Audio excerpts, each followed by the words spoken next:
welcome to Wrestling at Random. I'm Jeremy Deemer. And I am Adam Summers, and you are here in Season 5 of Wrestling at Random. And if you've heard any of Season 5, you know that the theme of this season is more wrestling than ever before. We loaded up the randomizer, dumped even more content in from some sources in the light web, some sources from the dark web, some 19,000 entries of professional wrestling, probably somewhere upwards of 50 to 60,000 hours of pro wrestling were available to be chosen by the randomizer. And when you add that much stuff in, some of it's going to be some weird, off the beaten path, different stuff from your normal WWF, WCW, ECW, New Japan fare. And this week definitely falls into that category, as it is something called the American Wrestling Federation, AWF. The AWF, the American Wrestling Federation, this aired... it's a TV show of theirs called Warriors of Wrestling, and it actually aired November 23rd, 1996. This is what they consider to be their second season of the show. And before I get into a little history about the American Wrestling Federation, Adam, I have a question for you. What's a money mark? It's someone like Herb Abrams of the UWF or whoever was behind this promotion. It's someone who has a lot of money, likes pro wrestling, doesn't understand the business that well, and someone gets a hold of them and says, hey, let's do a wrestling show or let's do a wrestling promotion, and they blow a ton of money on it with really no chance of making money.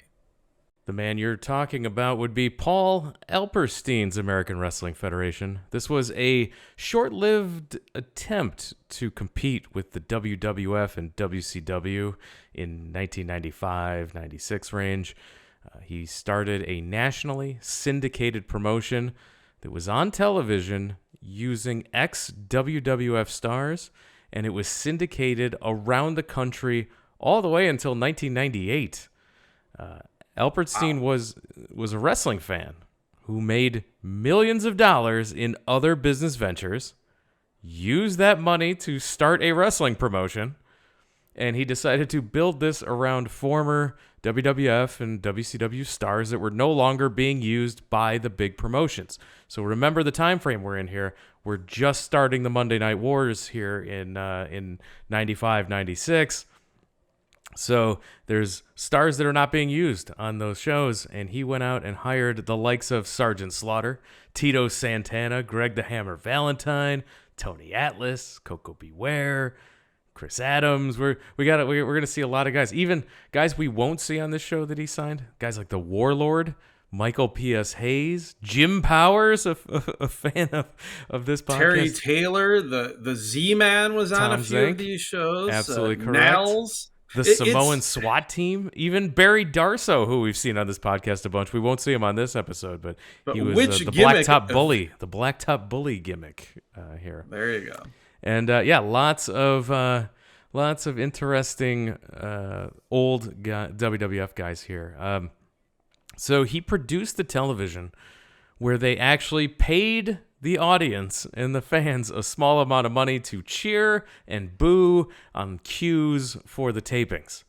That was going to be one of my questions as we go through this show, because the crowd is way too hot for some of the action that we're seeing. And it felt more like Wrestling Society X. Yes. As far as the crowd vibe than it did your normal pro wrestling show.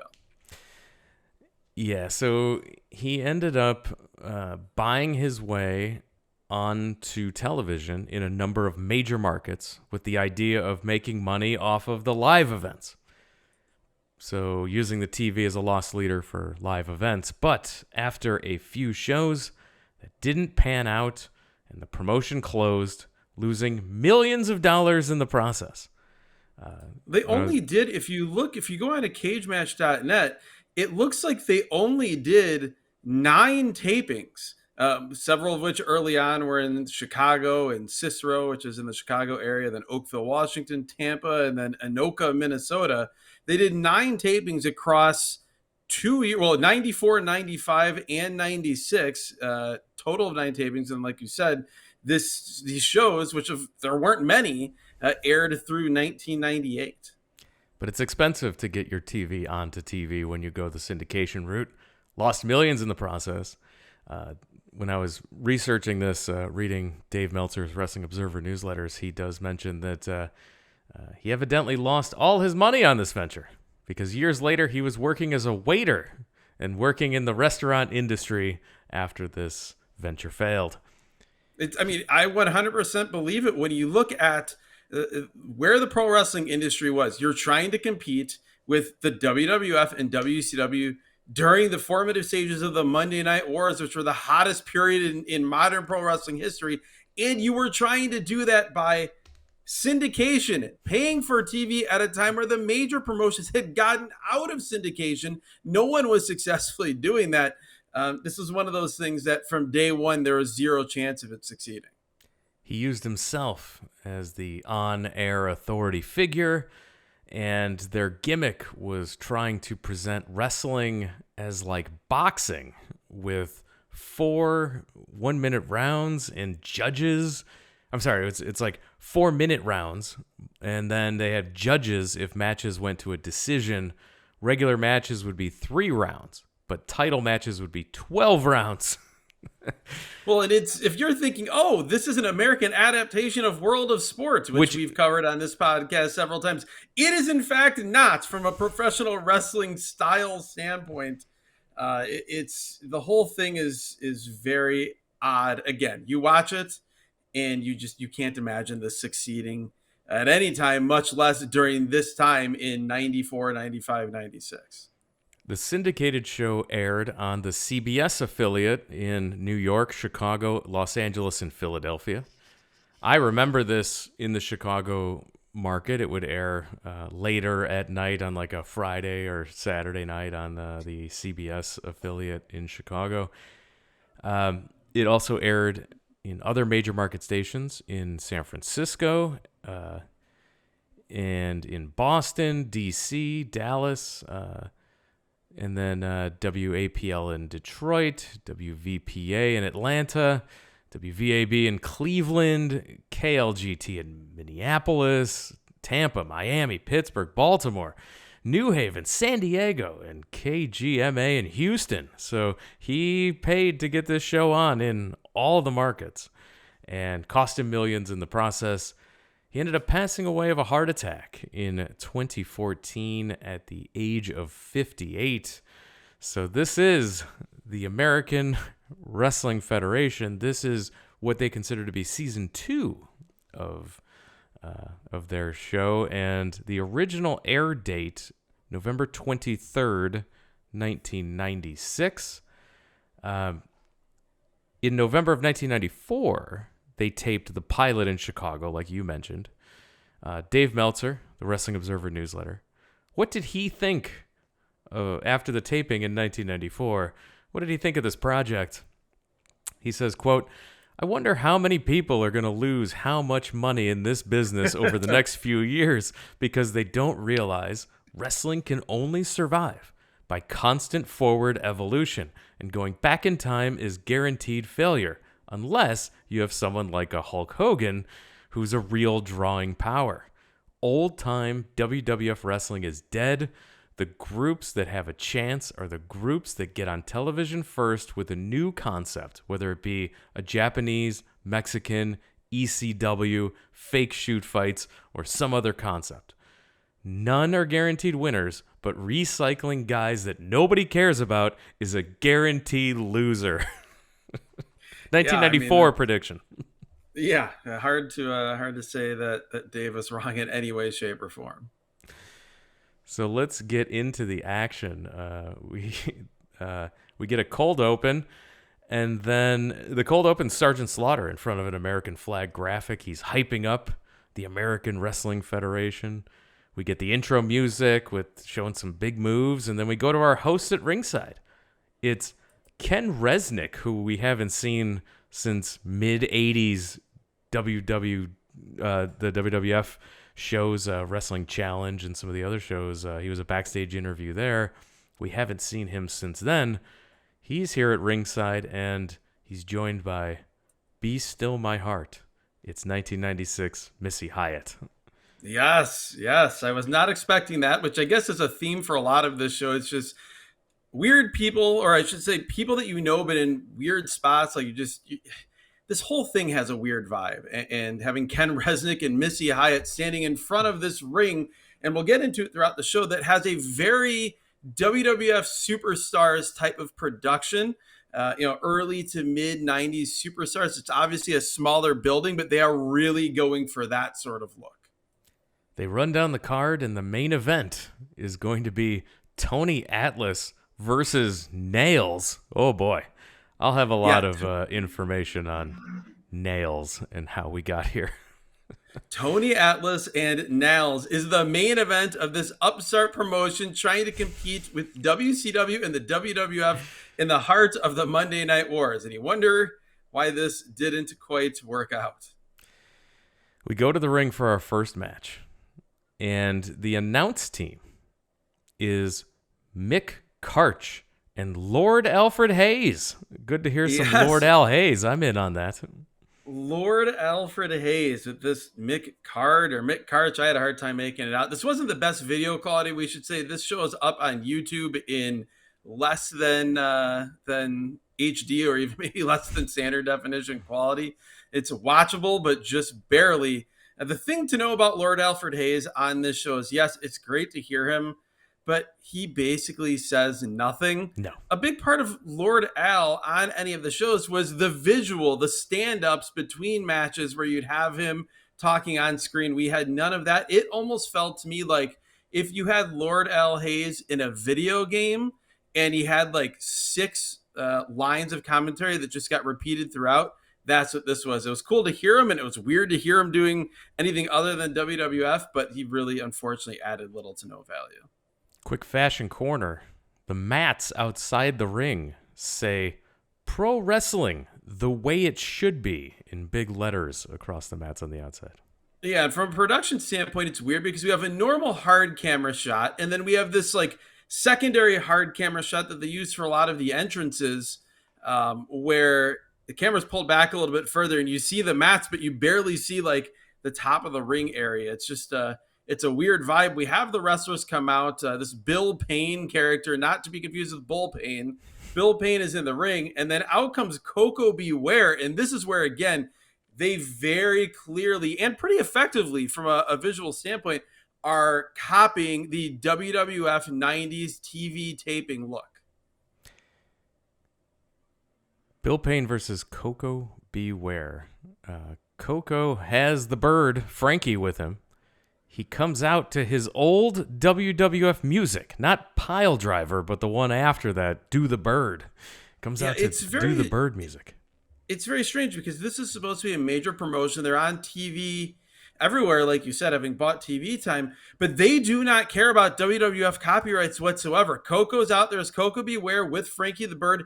Nailz, who when he made his one appearance in WCW against Sting at Slamboree a year or two prior, had to be referred to as the prisoner or the convict or something because they couldn't call him Nailz. Here, AWF doesn't care. They're just calling him Nailz. Yeah, so the crowd, like you mentioned, this is the first time I noticed they are way too into this, and that's when I immediately knew that this was they were incentivized to be here. It's the crowd, like if you want to make a comparison to the way you'd see, when there's wrestling on a non-wrestling TV show, on a comedy or drama, or think Body Slam, the wrestling themed movie that we reviewed over in the bonus feed.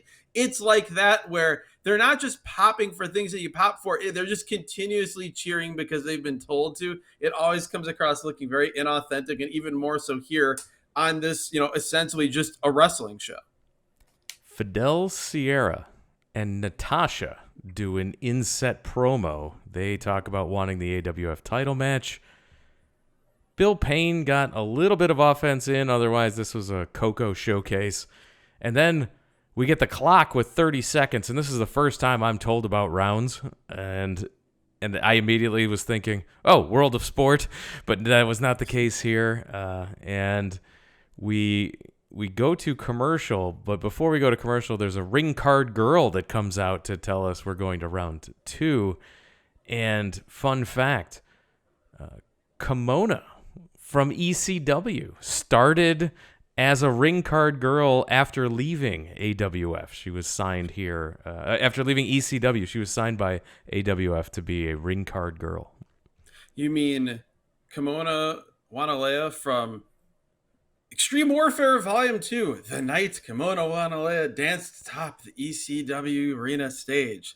From those commercials you'd hear every commercial break for half a decade on ECW TV. Burned into my mind. What a bizarre promotion that we, again, just to recap, Missy Hyatt and Ken Resnick are the hosts. Lord Alfred Hayes is one of the commentators. Koko Beware is in this match. There are rounds. It is a paid crowd.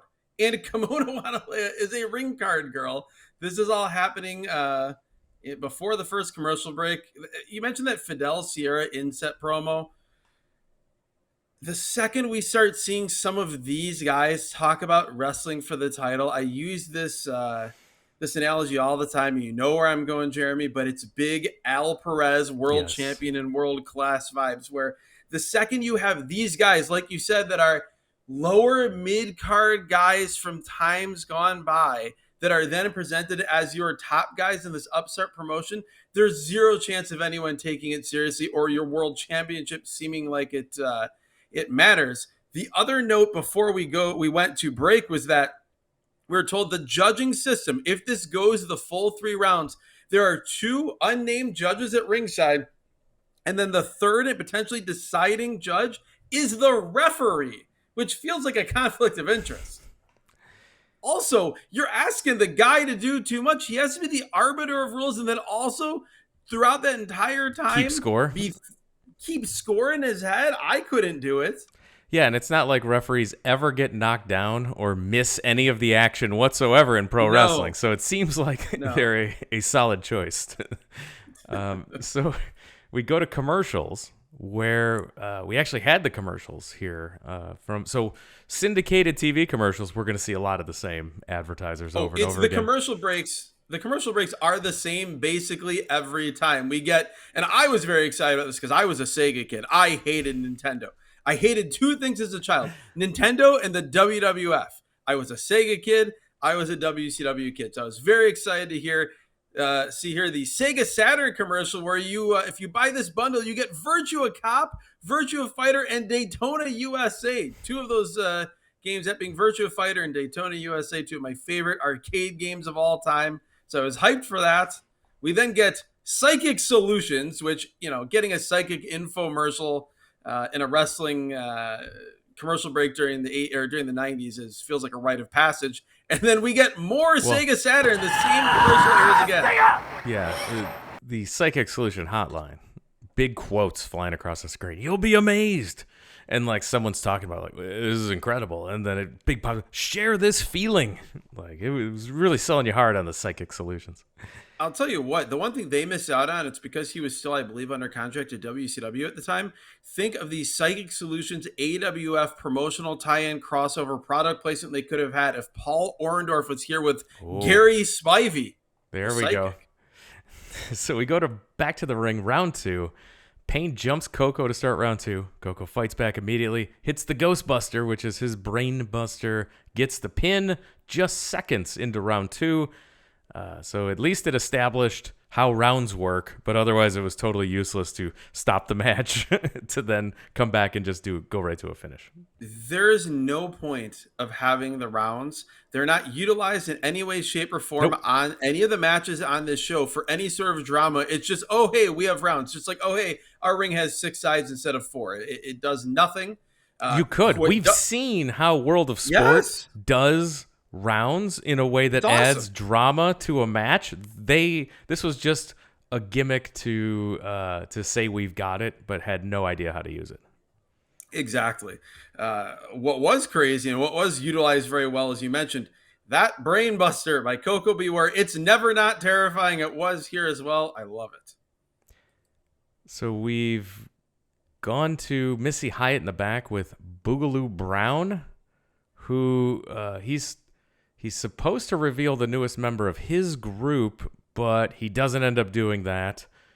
Sergeant Slaughter then gets interviewed by Ken Resnick. He talks about wanting to wrestle Tito Santana for the World Championship. So at least we know who the world champion is. It's Tito Santana. Who, again, I like Tito Santana, a solid professional wrestler for a long time. But I can't think of another wrestler from the 80s and 90s who is more associated with not being a world title level guy, being a secondary championship guy than Tito Santana. And here we're staring down the barrel of a friendly between Tito Santana and Sergeant Slaughter for the AWF title. I'm not overly excited about that. What was far worse than that, though, was Boogaloo Brown, as you mentioned, being interviewed by Missy Hyatt. If we're spending all this money in the AWF to bring in all these old wrestlers, you're telling me you couldn't have found some old manager from the WWF or the NWA? You couldn't have found Paul Jones, for God's sakes? Anyone would have been better than this guy. It just came off very low rent.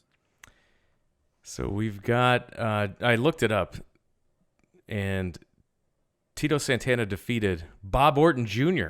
with Commissioner Jim Brunzell as the referee to become the first AWF champion. Took 9 rounds of Tito Santana and Bob Orton Jr. Jesus Christ. With Jim Brunzell, who we'll see later as well, he's the on-screen authority figure, the commissioner. Why, I have no idea, but Jim Brunzell is that guy. This is rough. We go to commercial. We get a commercial for a special Plymouth Voyager that can seat more people or something. The Plymouth Voyager minivan, nicely equipped at $18,000. And we get the Midwest appliance and mattress and Amarillo. What's up, Wichita, like you mentioned. What's up, Wichita? It's the Holy Temple Church is having a free dinner. There's a Christmas auction going on at the Wichita Marriott and a Festival of Trees downtown in Wichita.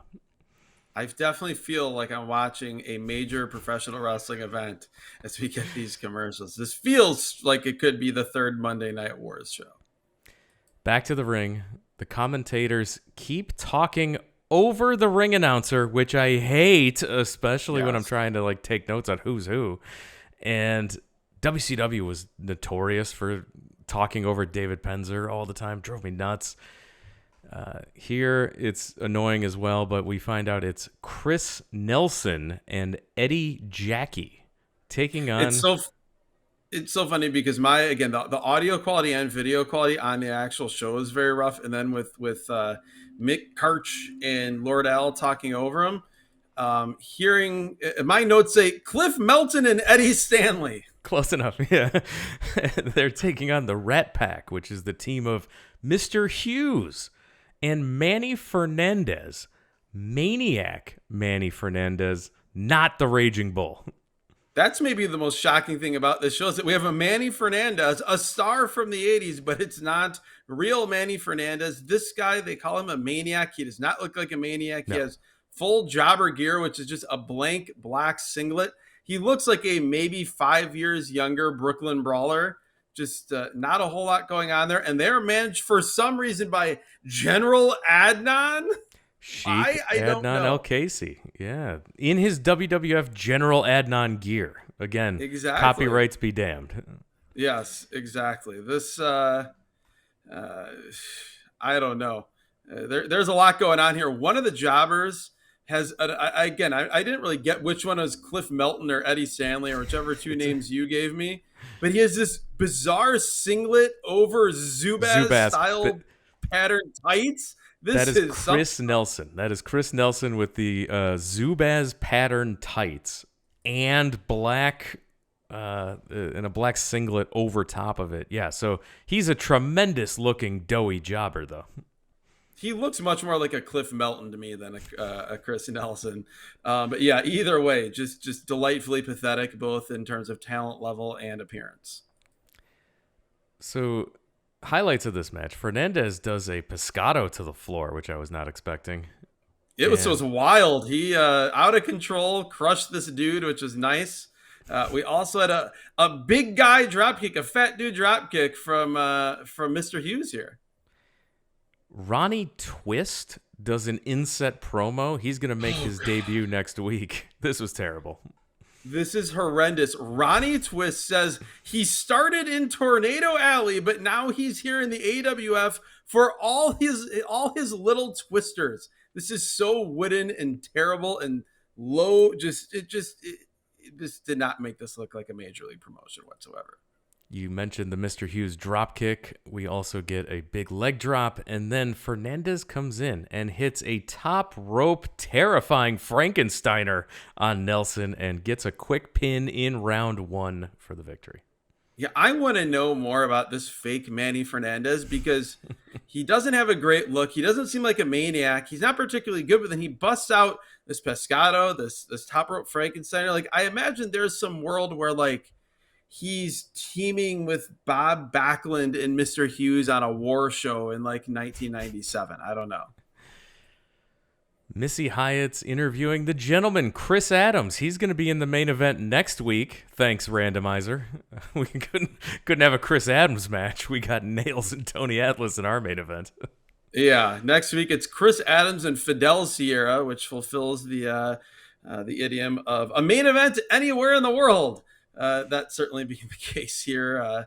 It's just bizarre to see Missy Hyatt interviewing Chris Adams in 1996, and then it's even crazier to think, as strange as it is to see Chris Adams on AWF in 1996, he'd be on an episode of Thunder 2 years later that we reviewed here on this podcast. Yeah, Nitro. Yeah, it's crazy that he would show up in these late stage WCW. We go to Ken Resnick in the ring. He's interviewing the Honky Tonk Man and of course Angel he is. Baby. Of course the Honky Tonk Man is in the AWF. Of course. Yeah, so he comes out to his WWF song, and he's mad because they don't have time for him to sing and dance. So he calls out Tito Santana, of course. He wants a shot at the title. Well, he says that he has received thousands of cards and letters asking when he's going to get a title shot against Tito Santana. He also is talking about the franchise, but says he can't say anymore. So is Shane Douglas coming in to AWF post Dean Douglas to team with the Honky Tonk Man? I hope so. The Road Warriors cut a promo sending us to commercial. I'm like, wait, what? Threatening us to not change the channel. I'm not going to change it, particularly given what we've seen already. Having the Road Warriors seems pretty exciting. We go to a commercial for some N64 surfing game. Wave Race on the N64. Which seems fake. It's like a jet ski game. A hair club for men commercial, which again, this is the 90s. You're going to get that. Then NFL Game Day 97 for the PlayStation. So this is all video games all the time here in the mid-90s commercials. We've had 2 Sega Saturn commercials, an N64 game commercial, and an NFL Game Day 97 for PlayStation commercial. Then we get a Ryobi multi-tool commercial before we go back to the ring. My favorite part about the hair club ad is that they're touting that now you can slick your hair back. As if that's a desired thing. That's the goal, is to get that slicked back look that you wanted. Well, isn't the slicked hair, like, don't you do that to cover the bald spot? You grow your hair out in the front or in the top where it actually can grow, and then you slick it back like modern day Sting. I don't really know what we're accomplishing if we have to do that for a hair club for men deal to work. We go back to the ring. We're told the Honky Tonk Man has left the building, which is the old Elvis shtick. Honky was still doing it here. That's great. And then we see 2 geeks in the ring. They're called Generation X, and they are taking on the Road Warriors. And the Road Warriors come out. They come out to Iron Man from Black Sabbath. They're wearing the red and black shoulder pads, of course. This is full Road Warriors entrance here. Yeah, it's basically a combination of their NWA entrance with the Iron Man music and their WWF entrance look with the football pads with the spikes instead of the cool leather jacket and the really scare-licking spikes.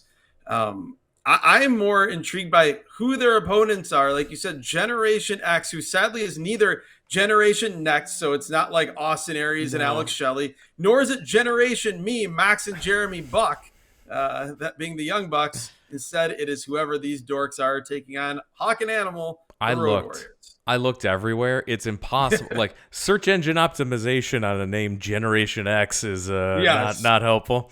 So I was It'd be like if we unable to called find it. this the wrestling podcast. Yeah. Well, it's like it's like, oh, you meant Degeneration X? Like, I did not. No, I meant crummy Generation X of the AWF. Couldn't find him anywhere. If you know who these Generation Xers were, make sure you reach out to us. Either leave a comment here in the YouTube video if you're watching us on our YouTube channel.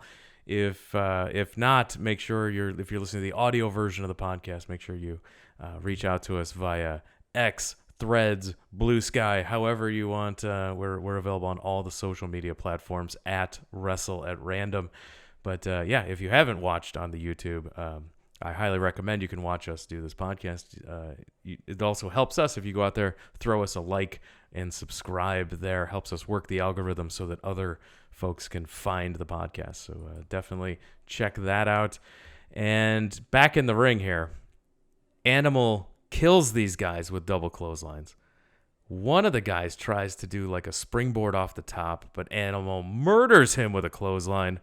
He power slams the other guy for the pin. He wins in seconds. Hawk never does a move.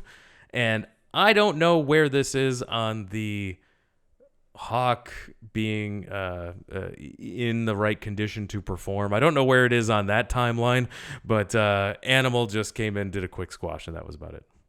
I mean, that's a pretty long timeline, to be Yeah. fair, unfortunately. You go back to SummerSlam 92, which we reviewed in the bonus feed, and Hawk was in no condition to perform there. And you can go into the, later into the decade, and that was happening. But yeah, this Hawk does not get in the ring. This is like that tag title match with Haku and Andre. Against Demolition. Where we've got guys that never get in the ring the entirety of this match. At least this one was short. But yeah, very, very odd to see the Road Warriors here with Hawk in full gear, not taped up, but never get involved in the match. We don't have a doomsday device. We have no double team moves. It's just Animal killing two dudes and get the win after a power slam. Animal is huge, and I don't mean like cut. He is just big and burly and still in good shape, but he's just a monster. Hawk like visually looks fine, but he's not involved.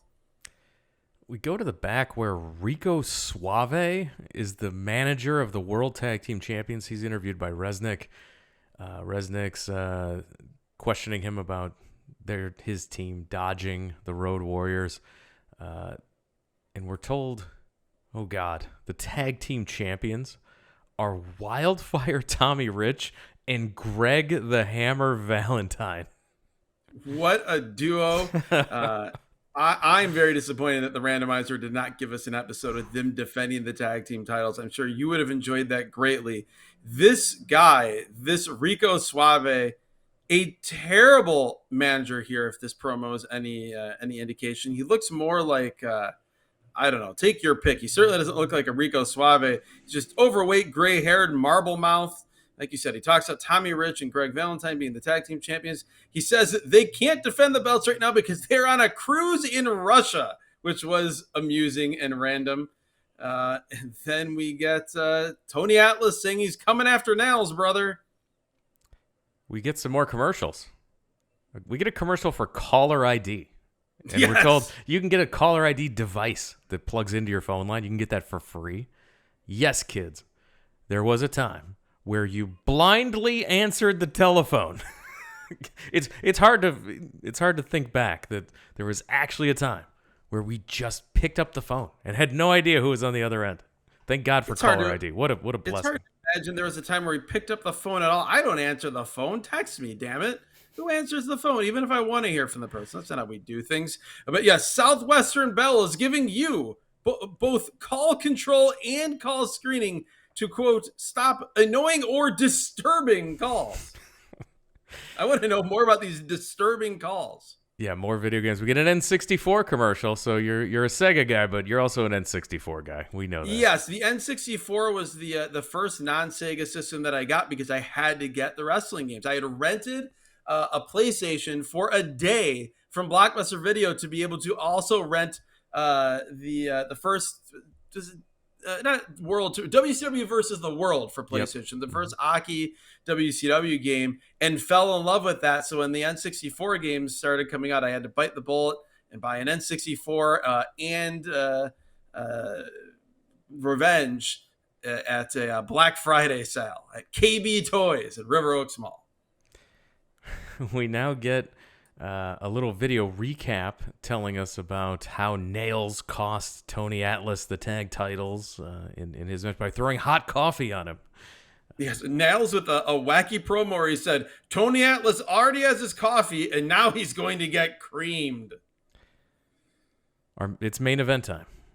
3 rounds, Tony Atlas versus Nailz. And let's talk about Nailz for a second.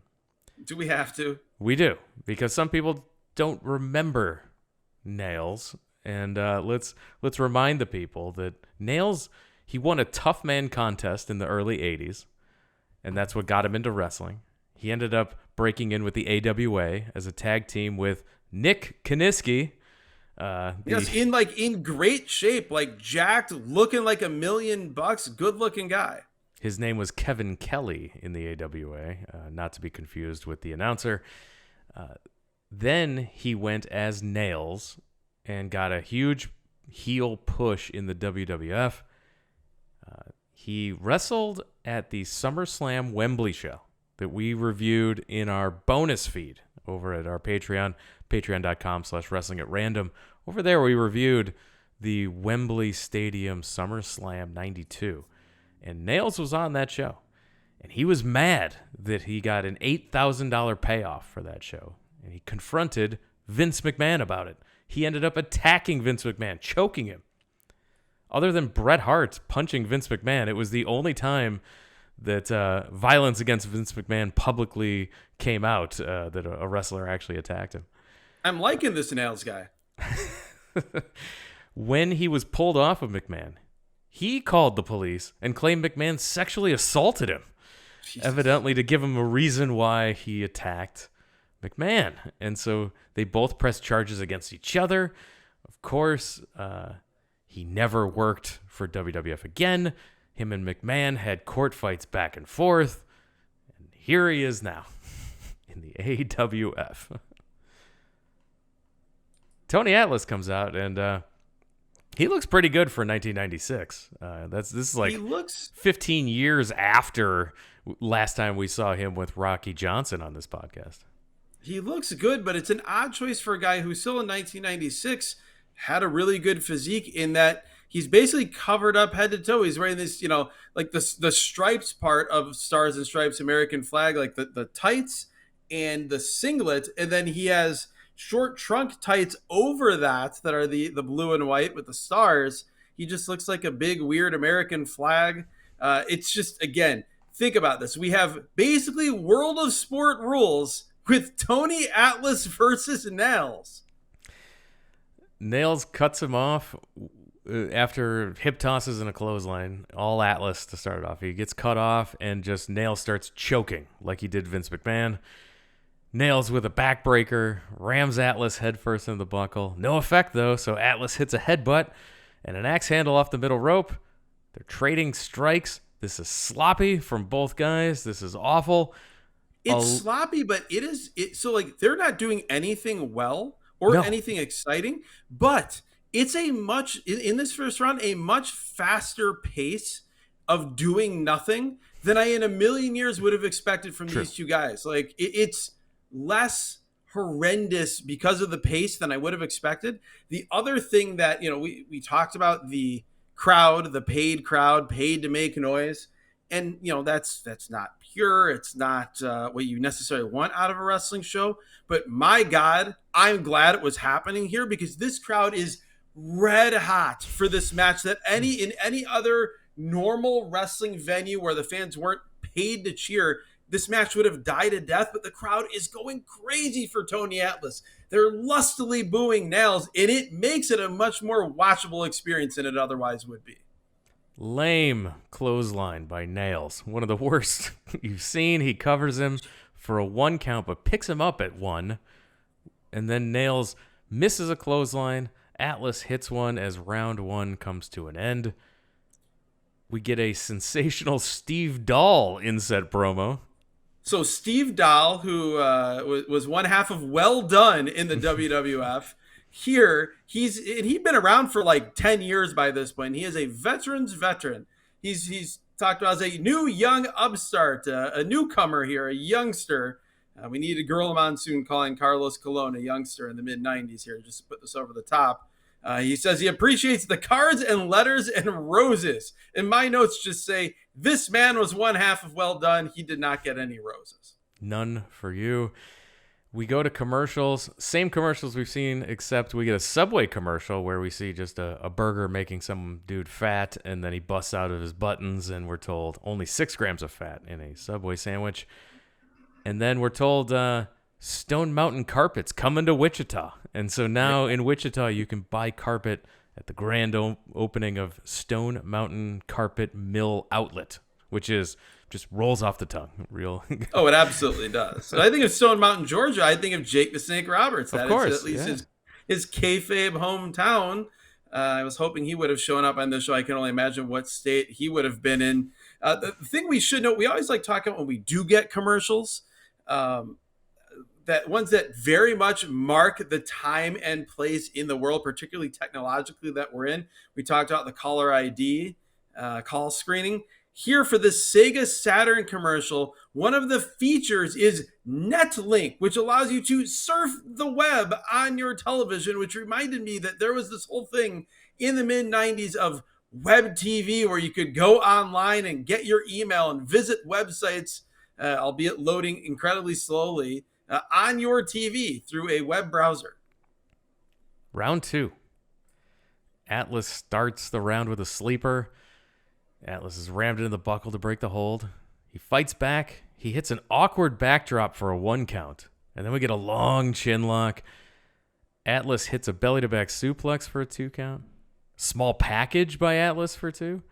We're still at a much faster pace than I would have expected. It's not good, but It is more watchable than I would have thought, because they're not like, the chin lock isn't lasting for 2 minutes. The choke isn't lasting for 2 minutes. Everything still sucks. Nailz is still a brawler who every strike he throws is horrible, incredibly weak looking, but the fast pace makes this at least move along.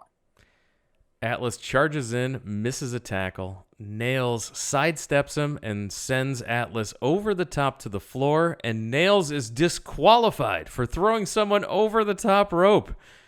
They keep fighting outside the ring, and then Commissioner Jim Brunzell hits the ring, and other geeks hit the ring. They try to separate them. They have an epic pull-apart. Oh, yeah, it was a better pull apart than I would have expected. But yes, geeks such as Nasty Ned Brady, who you might remember from the WCW Universal TV tapings. Charlie Norris is out here as well, among other luminaries, trying to break this up. The thing to note, well, there's a few things. First, like Lord Al is great here. In round 2, Lord Al says, the match is difficult to score. Yeah, I agree, Lord Al. This is very difficult to score. You had me at difficult. Yeah. There's a point where they're brawling on the floor and they're both choking each other, and Lord Al calls it a mutual chokehold, which I don't know why, but that just broke me. It cracked me up. And then as they like choke each other back into the ring, and the only way I can describe at this point, the pace has lessened considerably. It's like 2 really overweight, out of shape guys in an MMA fight at the end of the 3rd round. Like, they're trying to hit each other, but nothing is happening. It's like they're underwater. It's so bad. Yeah, we get big fake USA chants for Tony Atlas as we head to commercial again. The only new commercial is that there's a dog with like a camera strapped to its head running around a carpet store. It's trying to sniff out a bargain, and so you can save some scratch. There you go. We go back to the ring where they interview Tony Atlas. He wants a rematch. And then Jim Brunzell, the commissioner, yells at Tony Atlas. He's going to get fined or suspended? Jim Brunzell drunk with power. I don't know what's happening. Yeah, he says both men, not just Nailz, will be fined and possibly suspended. Tony Atlas is so out of breath post-match, post-brawl, trying to cut this promo. And then here comes Nailz. He comes back through the fake superstars entrance. He's choking Tony. We get more mutual choking. Atlas talking about the rage and fury of Nailz. Nasty Ned and others are out to try to break this up a second time. Lord Al is appalled. He's like all of us in the crowd, just chanting in his own head, "Let them fight." Yeah, he's yelling, "Let them finish it!" And that was the highlight of this pull apart for me, was Lord Al Hayes. We then cut to Sergeant Slaughter, who tells us that you're dismissed as the show goes off the air. That was the AWF, Adam. Favorite. Best thing on the show. We'll start with the best thing. Well, 1996 Missy Hyatt was nice to Always. see. I was happy when Missy shows up Always on have these time. weird random shows. Sega Saturn loved during the commercial breaks. But from a show standpoint, I would say as a positive, and I guess it makes sense because they lost millions on it, the production was at a much higher level than I would have expected. The actual in-arena, if you want to call it that, production, it looked great. The crane cameras they used, both in the entrances and in the matches, like this looked very similar to a WWF TV taping, which not many promotions could pull off. So kudos to them for that, if nothing else, and really absolutely for nothing else. I would agree with that. I will honorable mention to Road Warrior Animal for like doing the coolest in-ring stuff of the day. I don't think and being two men on his team, basically having to be Hawk and Animal. Well, Hawk just stood there. Hawk might as well have been Rocco, Paul Ellering's ventriloquist dummy from their WWF run a few years prior. Worst thing on this show, lot to choose from here. There's a lot to choose from. Making me sit through any of these guys other than Road Warrior Animal Wrestling would be at the top of the list.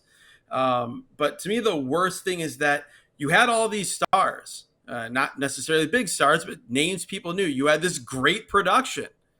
And then your managers are Rico Suave and Boogaloo Brown. No buys. I did not like that. That made me upset. It was, again, this was just, I'd say the worst thing about the show was that they thought this could in any way, shape, or form work. I don't understand. Yes, we talked about the completely illogical and not really using the rounds to your advantage whatsoever. And yeah, that completely, not that we needed to see 9 rounds of Tito Santana and Bob Orton Jr. crowning an inaugural champion or anything. Holy cow. However, I will say, if you out there have the master tapes of that show and you happen to be or want to become a patron, a intentionalizer at that tier at patreon.com/wrestling@random, if you have access to that and you subscribe at that tier and you want us to watch it, we will. We put up shows every single week on the bonus feed, and most of them are intentionalized picks at this point, but you can sign up at the lowest tier, unlock over 150 plus episodes of back catalog stuff that you've never heard before. It's all bonus content. It's weird stuff. It's fun stuff. You mentioned a movie review over there. It is no duplication from the free feed to that. It's the alternate history of this podcast. Yeah, we've got a whole nother podcast going on over there. It's all the same stuff you love about the free stuff, just more of it. So yeah, go ahead, subscribe over there. $5 unlocks the entire thing. You can also subscribe via Spotify and Apple Podcasts as well. It's all there. Just by subscribing for a month unlocks the entire back catalog. Also video versions. If you're like, I consume my podcast via YouTube, totally fine. You also get the YouTube version of the podcast of all those bonus content feed as well. So go ahead and check that out over at patreon.com/wrestling@random. Like I mentioned, all the socials at Wrestle at Random. WrestlingAtRandom.com has all the links in the entire back catalog of the free podcast. So a bunch of free episodes. If you haven't heard them, if you're new to the show, we've got tons and tons. We love it when people go back and are listening to the archives and interact with the show through leaving comments and sending us their thoughts about the show. So please continue to do that. We love it. We read every single one. And with that, we are going to wrap it up. We're going to call it a podcast. Adam, thank you for joining us. Thank you, Jeremy. Thank you, Dean Alperstein, or whatever the name was of the guy, the money mark, as you said, who was behind this. I don't know that I need to see another episode of AWF, but I am thrilled that it has joined the likes of all the other promotions that have been featured here on this podcast by the randomizer. And God knows if it can pull the AWF, who knows what it'll pull on next week's show. Yeah, we're going to run the randomizer every single week. It's going to pull something at random. We're going to parachute in and we're going to check it out. So make sure that you're following us. We announce it every single Thursday what we're going to watch the following Sunday. So make sure you're following us there. And we look forward to another episode next week. Thanks again, everyone, for listening. And we'll talk to you again next time.